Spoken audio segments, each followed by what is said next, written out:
Come along with us as we explore the broad world of preservation and the work being done to preserve, interpret, and save our past in a 21st century world.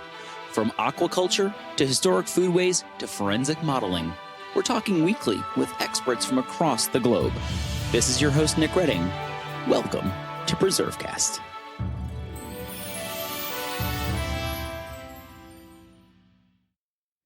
This is Nick Redding. You're listening to PreserveCast, and we're thrilled today to be chatting with Annie Polland, who is the president at the Tenement Museum in New York City. And we're going to be talking all about their work, how she got into that work, and a new exhibit that they have opening called A Union of Hope.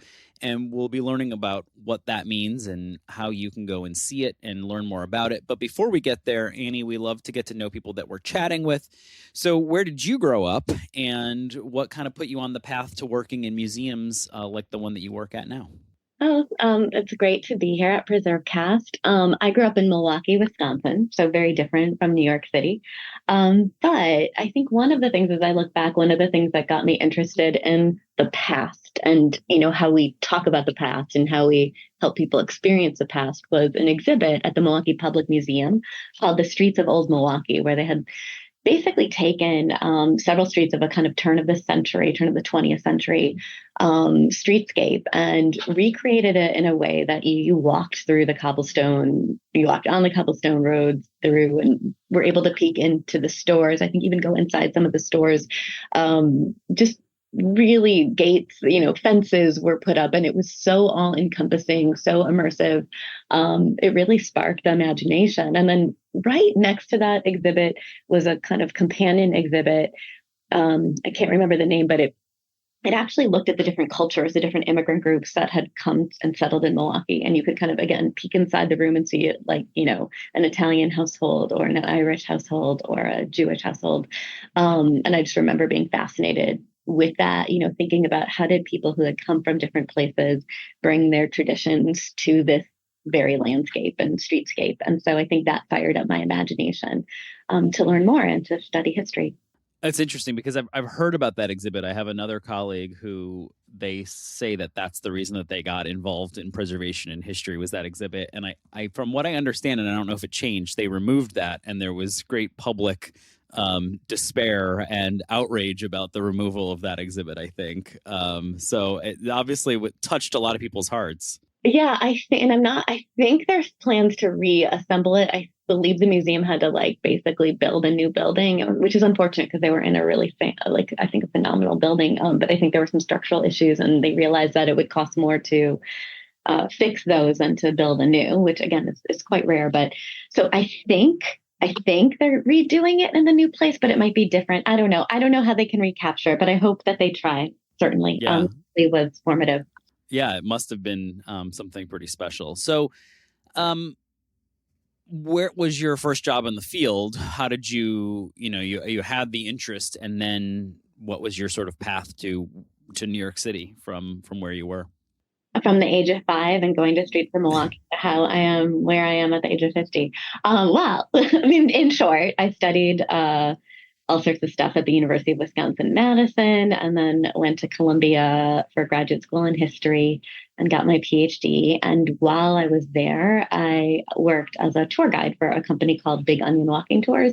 And Big Onion Walking Tours was composed of graduate students, and you basically led historical walking tours of various neighborhoods in New York City.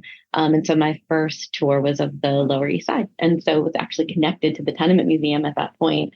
And was able to give tours of the kind of the built environment, so much of which still exists on the Lower East Side. And so that was kind of my introduction, I guess, to public history. At the same time, I was studying, the historiography and all the primary sources that compose the history. It was amazing to kind of be on the streets and teaching that to real people. So I think that would be my moment of oh, I want to do this. And that then, so I did that. I finished my dissertation. I taught, and again, I knew I wanted to stay in New York City because through teaching the history of New York City through the streets just kind of became so connected to it. And so I did not apply for any academic jobs, but there was a job opening up at the museum at Eldridge Street, which is a National Historic Landmark, and at that point was in the process of being restored to, kind of what it looked like at the turn of the 20th century, and worked there as the restoration was being completed, and did work on educational programs and scholarly programs, and wrote a book about the history. And so was there for about 4 years, and then came to the Tenement Museum as the head of education and programs, and was in that role for, I don't know, almost 8, 9 years, and then left for a little bit to run a historical society near Union Square, the American Jewish Historical Society, and was there for about 3 years, and then came back as president of the Tenement Museum in January of 2021. So I guess my path to this role has really been through content, but the kind of the idea of thinking beyond academia to how to make history come alive for people. Yeah, and obviously something about this neighborhood really sparked something in you, because it seems like it's a common thread throughout your whole career, is this place and the built environment of this place. For people who aren't familiar with the Tenement Museum, and it was really sort of at the forefront of this new social history in the mid 20th century, talk to us about not so much what it preserves, but the decision, I guess, or the creation of the museum, and then we'll talk about the actual history of the site. But this was sort of a new thing, and was riding the wave, and a lot of others have followed it now, but it was sort of out there early on, and maybe you can talk a little bit about that. Yeah, well, I mean, the field of social history is kind of grew and was, became central in the probably the 1960s and 1970s, and by the 1980s, 1988, there are two women, Ruth Abram and Anita Jacobson, who really wanted to tell the stories of immigrants on the Lower East Side, and were looking for a tenement to do that, and found Tenement at 97 Orchard through a variety of ways. But they knew that that tenement was the one kind of magical moment of walking into this building and seeing that, from in many respects, while the lower levels had been maintained as stores and had changed over time as stores, and that's what kind of kept the building going. Since the mid 1930s, no one had lived in this building that they discovered in 1988. So it was really on the upper floors, a kind of time capsule that allowed them to imagine what it was like to live in the building at different moments. And so that kind of began the launch, or that launched the concept of the Tenement Museum. I mean, I think they had the idea of the museum before they found the tenement, but then they found the tenement, and then it kind of evolved in a variety of ways. But I think there were three things that were pretty radical about that founding and the kind of decisions made pretty early on in the museum's history. One was that it was going to tell the story of working class people who never thought that their lives would be the subject matter of a museum. So that was huge, right? So many historic houses are portraying the lives of famous people, inventors, presidents, generals, all sorts of kind of people whose names are already in textbooks. And they decided they're going to tell the story of people who are mentioned in textbooks by way of numbers or categories, but not as individuals, and to make those individual lives central. That was radical. So that was number one. Number two is that they were going to tell the story of a variety of different groups. Now, many museums kind of, for a variety of reasons, focus on kind of one group or another. So you can have a Chinese museum, a Japanese American museum, an Arab American museum, a Jewish museum. You can have all of these different museums that focus for good reasons on an entire group who, when you look at it closely, really are made up of a bunch of different groups that fall under that single category. But what the Tenement Museum did, and what they realized early on, that they wanted to tell the diversity of stories that they could about the Lower East Side. And so that means it wasn't going to be just a Jewish museum or just an Italian museum. It was going to try to span the scope of the folks who lived in the Lower East Side over time. And that's number two. And then number three is that the other thing that evolved that I think was still pretty radical. It's both radical and old fashioned. And that is that everyone would experience the museum under the guide of a trained educator who would walk you through the museum. You would experience the museum in a group. So in other words, you don't just show up and say, get a ticket and walk around on your own. You're led in a group, and it's a storytelling experience. And so, you show up and you meet people from different parts of the country who are visiting the museum, and you're led through this story, because it's through the story that the lives of the folks who live there are brought to life. And it's almost like a kind of, when it works really well, I think it's like a kind of communal storytelling, and an active storytelling where, people are asking questions, it's interactive. And I think that is pretty radical, because I think now so many places for a variety of reasons are using like acoustic guides, or you're able to just walk around the building. But I think because the museum prioritized these stories, that's the way that we continue to run today. Yeah, it's a fascinating place, and I didn't know that piece about the upstairs being sort of vacant for almost, I guess at that point, close to 50 years.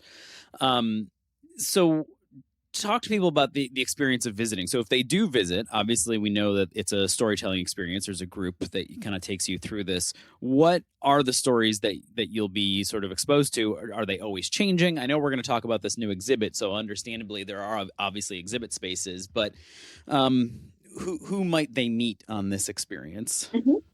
So there are, I guess at this point, so the Tenement Museum now encompasses two different buildings, two different tenements. The tenement that Anita and Ruth discovered in 1988, 97 Orchard.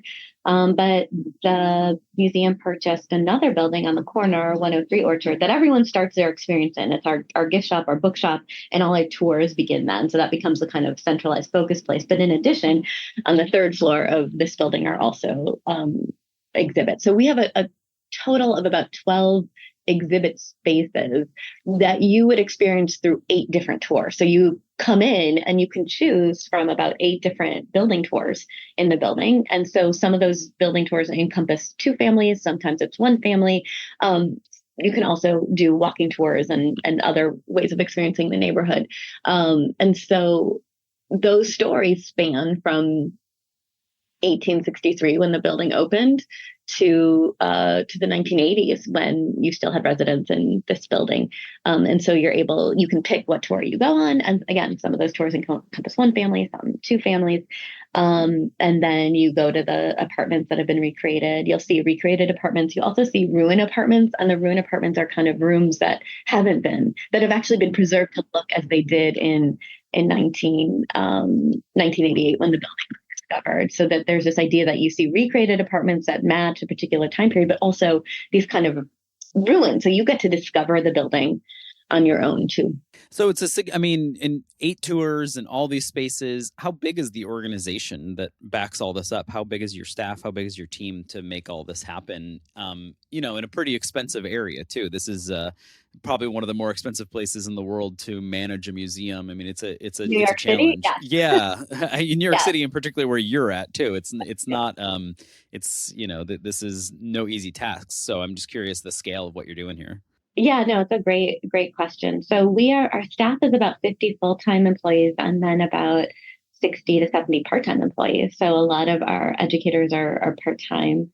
And that is a lot to manage. We have about a $12 million annual budget, which is a weird place to be because we're not a small museum, but we're also not like the Whitney or the Guggenheim. And one of the things I like to joke about is that when it was Lucas Glockner was the first landlord, and he was responsible for building 97 Orchard in 1863.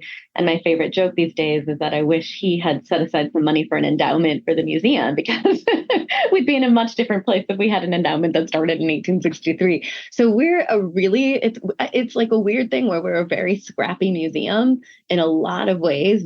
Like we're just kind of trying to like do the best thing we can. And that scrappiness, I think, is good because it allows us to be responsive and creative. But there are certainly things that we are envious of some of the larger institutions that have more well-established endowments and, financial setups, because it is, as you say, it is hard to run a museum, a cultural organization in New York City. Yeah. And do you feel that obviously when it started, it was very unique, very radical, as you said. Is it singular, or do you have peers, not just in New York, but across the country now, that tell these types of stories that you're talking about? Not the story of, the general or the president, but the story of the average person. Is there a network of these places? So if someone's listening and they live in a different part of the country and they don't have a chance to get to the Tenement Museum, or not yet, Mm-hmm. are there places that they should be looking, or a network of people that tell these stories, or is it still sort of informal? That's a good question. I think there are more formal ways in which people in museums are connected. There are other like-minded museums. I would say the Wing Luke Museum in Seattle, Washington. And again, I think there's more of an emphasis throughout the world or throughout the country on telling unheard stories. So the International Sites of Conscience has like a network of migration museums, for example. So that's one way to kind of connect.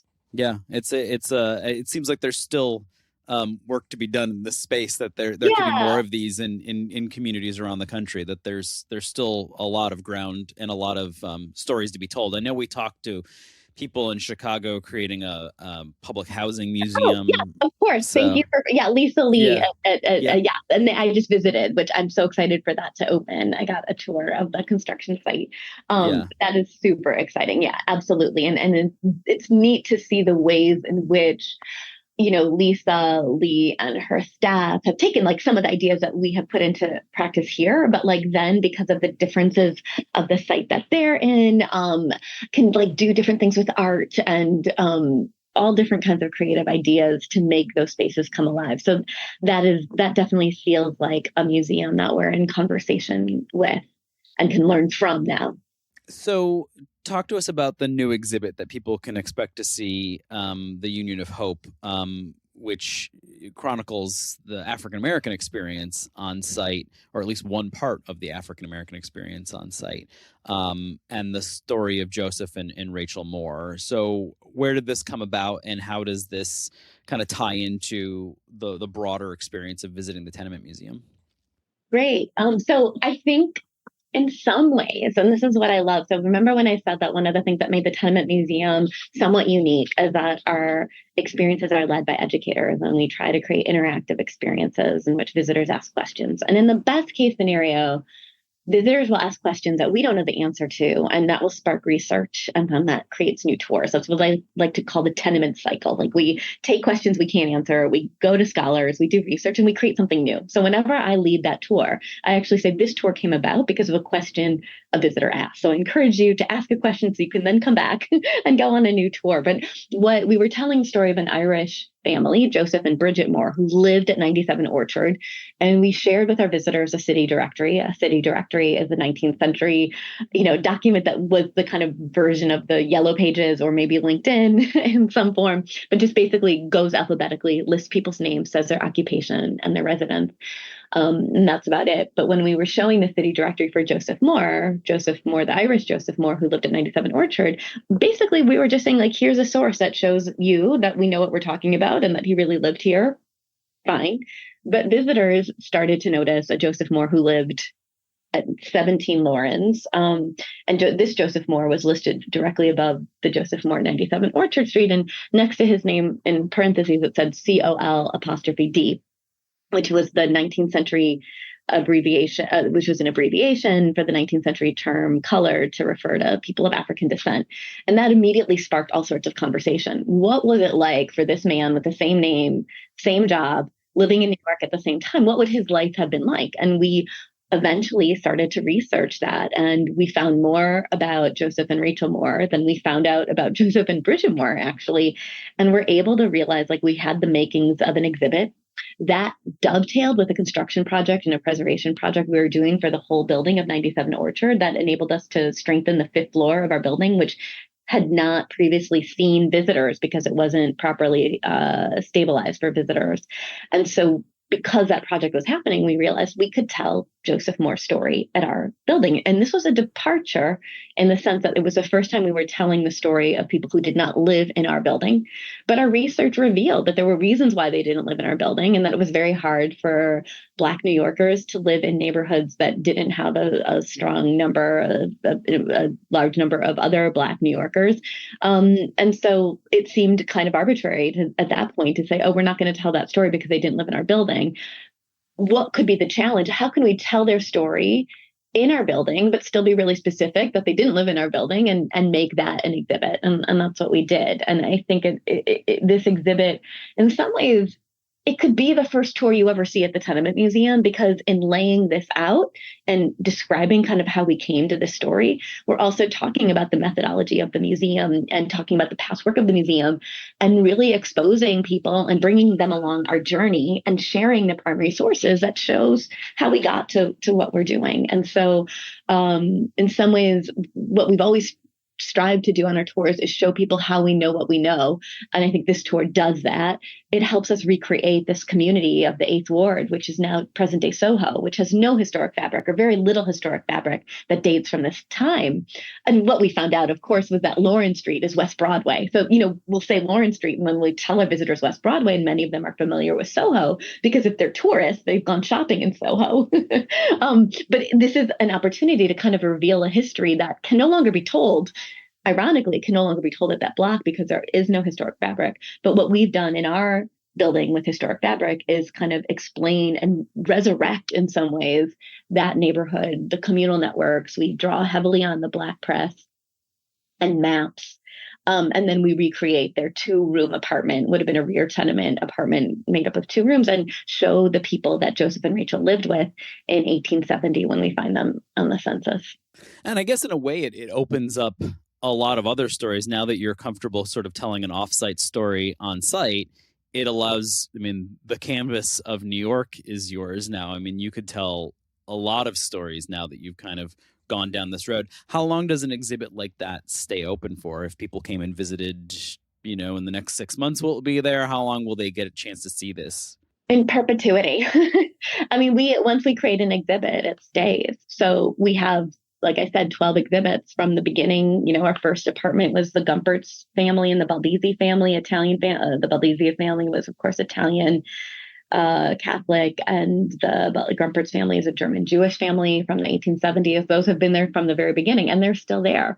But what I would say, in addition, the Levine family, the Brogashevsky family, Eastern European Jewish families, the Confino family, a Sephardic Jewish family, the Epstein family, a family who survived the Holocaust, the Wong family, a Chinese family, the Saez Velez family, a Puerto Rican family, the Schneider family who ran a German lager beer saloon. So we keep adding stories, but we don't take any away. But what I would say though is that in adding more stories and getting more perspectives on life in New York, we can go back and actually infuse the pre-existing tours and exhibits with new information and new perspectives. So what we hear often from our visitors is, I went on this tour and then I came back 2 years later and I had a different educator, so I had a different perspective, but I also learned new things. We're constantly adding new content to the tours we tell because the field of history is ever evolving and new discoveries are made. And so we work with scholars to figure out, okay, how should we update this tour and what new information can we add to it? And because we're not a place with wall text, we're a place that has tour content and we don't have scripts so much to say it's about training our educators to engage in ever richer conversations with our visitors. So at what point do you need a third building? I think it's more our goals now, to go back to your question about the expenses of living in New York and running an organization in New York, which only increase. I see our canvas as somewhat different. Rather than thinking about our canvas with regard to bricks and mortar, it's more about kind of consolidating what we have. It's about bringing more ideas to play to create temporary exhibits, temporary tours, so that we're able to kind of highlight different connections. So, for example, this December, we want to tell about a story about Christmas and look at how Christmas evolves in the tenements. And we'll look at a German Lutheran family in the 1870s. How did they celebrate Christmas? To an Italian family in the 1930s. How did they celebrate Christmas? To the Puerto Rican. So we're using our exhibits, our spaces, but we're doing different themes that we can tell. We can also do another tour about the turn of the century bar mitzvah. What did that look like by exploring? So how can we actually, keep the tours we have, keep those spaces, but add new content and new stories that help us shine light? And the other key to that is an amazing database we have now that I hope the teachers listening to this are able to draw on. It's called Your Story, Our Story, which is yourstory.tenement.org. There are 14,000 stories written, many by students all over the country, where they pick an object and they write about that object by way of sharing their family's migration story, whether it was their own story, their great-grandparents' story, whether it was further back, whether it's their roots are Scandinavia or Mexico. You see this amazing landscape on this database. And what we're trying to do is figure out what are ways we can bring some of those stories on site in programming, but also how do we extend this website and its curriculum and its use. We also have now virtual field trips, which are amazing ways to experience the tenement. If you're in Maryland or you're in Texas or Oregon, wherever you are, you can do a virtual field trip with us and meet the educators and see the building in pretty rich perspective through a technology called photogrammetry. And those are live programs. They're very affordable. They're like this is it's just like the most accessible way, I think, to see the tenement. And so that those are we want to kind of grow and extend our reach through some of these virtual programs as well as growing our on-site visitation. And it's such a dynamic organization and such a dynamic museum. Just fascinating. I've always wanted to chat with somebody from it, so I'm glad that we had the chance to do it. And I think also too, like, sort of expanding beyond just the tenement is valuable as well, because I imagine a lot of New Yorkers in the '80s, the idea of a tenement was something that was very familiar. Like, they grew up with that, they knew what that meant. And I think that even that term is beginning to lose some of its like memory. Like, people are like, what is a tenement again? You know what I mean? And so connecting it to immigration stories and to people's stories all across the country, like, what a powerful way of maintaining and preserving the memory of what this is and what it means, to a new generation that may not be as familiar with that physical place or even that concept. So I think that's pretty cool. And I think there's a lot of lessons there for other organizations that perhaps preserve something that people aren't even as familiar with nowadays. How do you continue to maintain that relevance, which I know is a big part of the conversation in the preservation community, and I'm sure is in the museum community as well. Absolutely. And I think it calls up this tension of how do you preserve the exciting particularities of a space, which fundamentally you're there to preserve, you're there to share knowledge of. And it's really what so many people who come to see it are once you step inside, you're immersed in this historic space and you're asking all sorts of questions about the physical surroundings. And then, once you can use that to spark the imagination to think about what was it like to live in a space like that, that then I think extends the story well beyond, because it's really then about how do families, again, families who never thought their stories would be told, how do they adapt to change and how do they build new lives? And how do they preserve their culture? How do they talk from one generation to another? What are they thinking about their religion? What are they thinking about their language? These are universal dynamics that cut across, wherever you come from, whether you're Joseph Moore and you came from Belvedere, New Jersey, or you're Adolfo Baldisi and you came from Sicily, or you're Harris Levine from Poland. Like,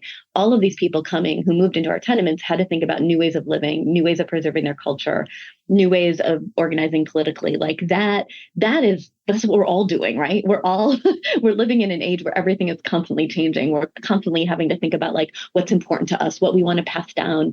And so I think these questions are so relevant today. Yeah.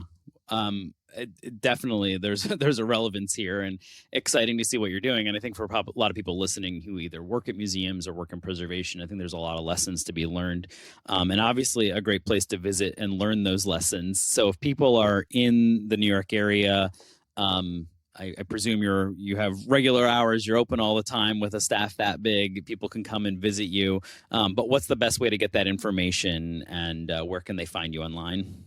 Sure. So just tenement.org. And we are open 7 days a week. We're only closed on Christmas, New Year's, and January 1st. It's the only day that I don't get email. It's kind of amazing. So we are open every day, 10 to 6 roughly. I would say if you're coming, it's always good to like book your tour ahead. And on the website, there's a pretty, descriptive way of learning about the different tours. So it's always helpful to book ahead and just know you have that ticket. And when you get here, there is a visitor center, a bookshop. There's also a film that's always running, like a 30-minute film that loops. It's a great, and also if you're interested and you're not able to come to the museum, this film, it was recently produced by PBS, Treasures of New York, that focuses on the tenement. And it's a great introduction to the museum, and that you can find easily online. But we hope you come visit us at the museum. And we hope the other way to find us is a YouTube station, our YouTube channel.